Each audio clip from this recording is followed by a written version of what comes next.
खबर दिन भर आज की हेडलाइंस। शुक्रवार हाट की एक बैकलेन सौंदर्यीकरण की मिसाल बनी। नगर निगम और जन भागीदारी ने मिलकर उदाहरण पेश किया। 15 जनवरी से 31 जनवरी तक स्कूलों में अवकाश घोषित। कोरोना की तीसरी लहर को देखते हुए स्कूलों में एक बार फिर अवकाश। जिला अस्पताल का निरीक्षण किया सांसद महेंद्र सिंह सोलंकी ने। कोरोना काल की तीसरी लहर को चलते तैयारियों को देखा। क्राइसिस मैनेजमेंट कमेटी की बैठक, मुख्यमंत्री के निर्देशों का पालन करेगा प्रशासन। मकर संक्रांति पर पतंगे तो उड़ी लेकिन समारोह नहीं। प्रतीकात्मक रूप से बांटी गई पतंगे, खिलाए गए तिल गुड़ और पहनाए गए मास्क। देवास हमेशा घरों के पिछली गली की गंदगियों से परेशान रहा है। देख रेख और सफाई का अभाव स्वास्थ्य पर भी विपरीत असर डालता रहा है। नगर निगम और रहवासियों ने मिलकर बीड़ा उठाया और कुछ ही दिनों की मेहनत रंग लाई और एक बैकलेन यानी पीछे की गली सौंदर्यीकरण की मिसाल बन गई। शुक्रवारिया हाट के इस्लामिया करीमिया स्कूल के पीछे वाली गली, जिसे हम अक्सर पिछवाड़ा कहते हैं, यहां पर कायाकल्प हो गया और स्थिति यह बन गई कि यहां पर नगर निगम आयुक्त ने आकर क्रिकेट खेली, गिल्ली डंडा खेलकर संक्रांति का पर्व भी मनाया। लोग यहां उपस्थित थे और उन्होंने यहां पर एक दूसरे को बधाई दी। साथ ही यह उम्मीद जाहिर की कि देवास की अन्य गलियां भी इसी तरह जन सहयोग से और नगर निगम के साथ तालमेल बनाकर सुधरती चली जाएंगी।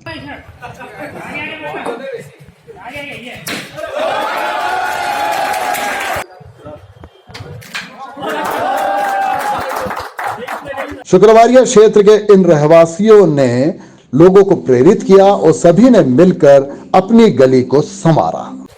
देखिए, शहर में सफाई रखने में हम लोग पहले सड़कों की सफाई करा करते थे, लेकिन एक जो सबसे महत्वपूर्ण चीज़ होती है जिसको हम लोग भी भूल जाते हैं, आम नागरिकों का भी बहुत ध्यान नहीं जाता है, वो होता है घर की बैकलेन। शहर में बहुत सारी जगह ऐसी है जहाँ पर बैकलेन है लेकिन उसका उपयोग कचरा फेंकने के लिए किया जाता है। तो अब हमने इसको अभियान बनाया है कि बैकलेन कचरा फेंकने के लिए नहीं होगी, हमारे घर के उपयोग के लिए होगी, हमारे बच्चों के उपयोग के लिए होगी, हमारे बुजुर्गों के बैठने के लिए होगी।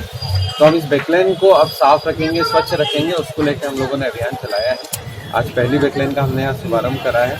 ऐसे पूरे शहर भर में हम लोग लगातार प्रयास करेंगे कि अगले 2-3 महीने तक हम लोग इसी प्रकार से बैकलेनों का जो सुधार है, सफाई है, सुंदरीकरण है और उसको लोगों के जनोपयोगी सुविधाओं में लिया जा सके, ऐसा बना दें।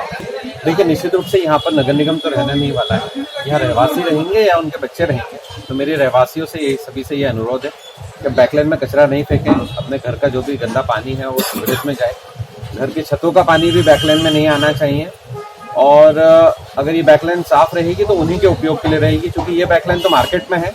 तो जितना मैं समझता हूँ कि मार्केट में जितने लोग रहते हैं, इनके बच्चे कभी सड़कों पर खेल नहीं पाते हैं। तो अगर इस तरह से ये लोग इसको साफ रखेंगे तो बच्चे सड़क पर नहीं खेल पाएंगे, वहाँ ट्रैफिक है, तो कम से कम बैकलेन में खेल सकेंगे। अगर बच्चों को खेलने के लिए जगह नहीं होगी तो मैं समझता हूँ कि बच्चों का जो फिजिकल डेवलपमेंट होना चाहिए वो हो नहीं पाता है। बच्चे तभी फिजिकली डेवलप हो पाएंगे जब खेलने की जगह हो। जैसे हम लोग स्पोर्ट्स पे बहुत ध्यान देते हैं शहर में, ये जगह भी आपने देखा, हमने क्रिकेट खेला, गिल्ली डंडा खेला, बच्चे खूब खेले यहाँ पर आके।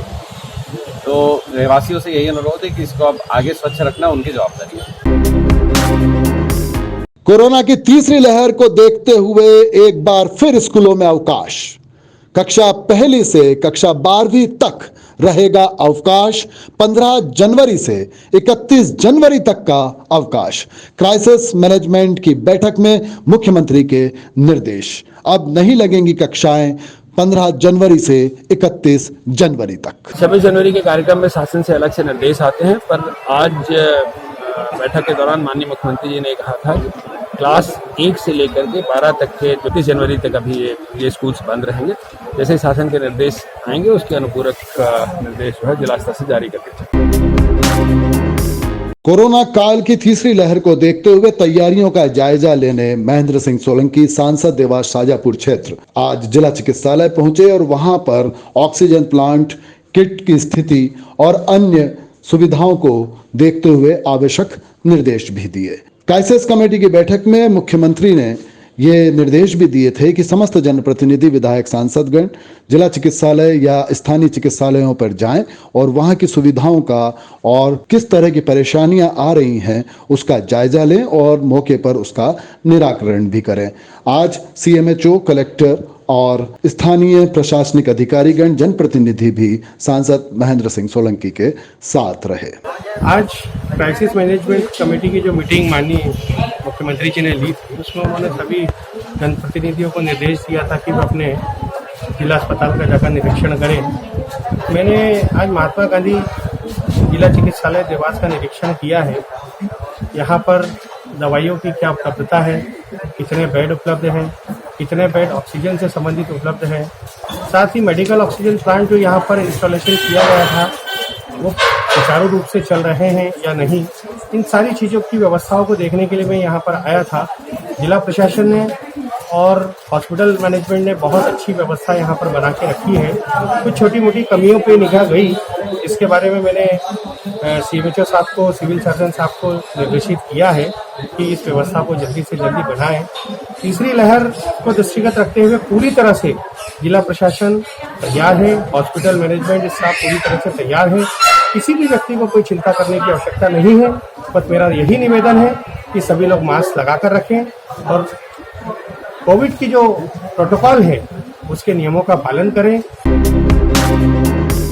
मुख्यमंत्री शिवराज सिंह चौहान ने क्राइसिस मैनेजमेंट के लिए मीटिंग ली और यहां पर उन्होंने आवश्यक निर्देश कोरोना की तीसरी लहर को देखते हुए दिए। देवास कलेक्टर चंद्रमौली शुक्ला बतला रहे हैं क्राइसिस मैनेजमेंट की मीटिंग में किस तरह के निर्देश दिए गए और प्रशासन किस तरह से उनका पालन करेगा। तो माननीय मुख्यमंत्री जी के द्वारा आज प्रदेश स्तरीय जो क्राइसिस मैनेजमेंट ग्रुप की बैठक थी, उसमें हमारे यहाँ के जनप्रतिनिधि, सारे अधिकारीगण उपस्थित थे। आज प्रमुख रूप से जो निर्देश हम लोगों को दिए गए हैं कि जो कोविड की तीसरी लहर है उसके संबंध में जो भी हमारे इंफ्रास्ट्रक्चर की व्यवस्था है, दवाई की व्यवस्था, उसको हम पूरा करके रखें। अपनी टेस्टिंग को हम और ज़्यादा बढ़ाएं और लोगों को मोटिवेट करें कि वो हमेशा मास्क लगा के रखें, सोशल डिस्टेंसिंग का पालन करें और अगर प्रारंभिक लक्षण कभी भी आते हैं तो अपने आप को टेस्ट अवश्य कराएं। टेस्ट कराने में संकोच न करें। आज मकर संक्रांति का पर्व मनाया गया।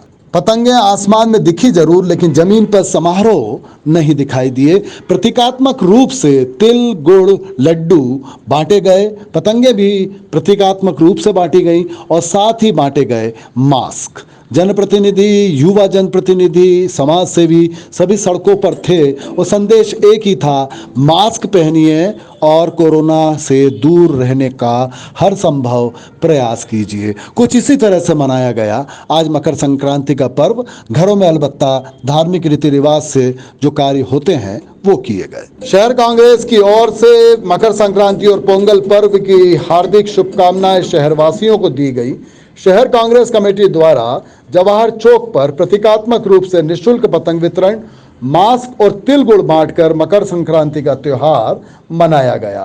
वरिष्ठ कांग्रेस जन और पदाधिकारी इस अवसर पर उपस्थित रहे। हिंद रक्षक संगठन ने भी हर साल की तरह इस साल मकर संक्रांति के पर्व पर तिल गुड़ तो बांटे, लेकिन किसी तरह का कोई बड़ा समारोह नहीं किया और कोरोना के चलते मास्क वितरण किया गया। तो कुल मिलाकर हर जगह मास्क वितरण। क्या कहते हैं हिंद रक्षक संगठन के सदस्य। प्रतिवर्ष अनुसार हिंद रक्षक संगठन पतंग उत्सव मनाता है, लेकिन इस वर्ष कोरोना की महामारी को देखते हुए पतंग मकर संक्रांति के उत्सव पर हमने सांकेतिक रूप से आज कार्यक्रम करा है। सांकेतिक रूप से हमने मास्क बांटे हैं और मास्क के साथ तिल गुड़ लड्डू बांटे और छोटे बच्चों को प्रतीकात्मक रूप से पतंग भी दी है। कोरोना महामारी को देखते हुए हमने इस कार्यक्रम को निरस्त करा था, क्योंकि परंपरा टूटे नहीं, इसलिए हमने सांकेतिक रूप से कार्यक्रम को किया है।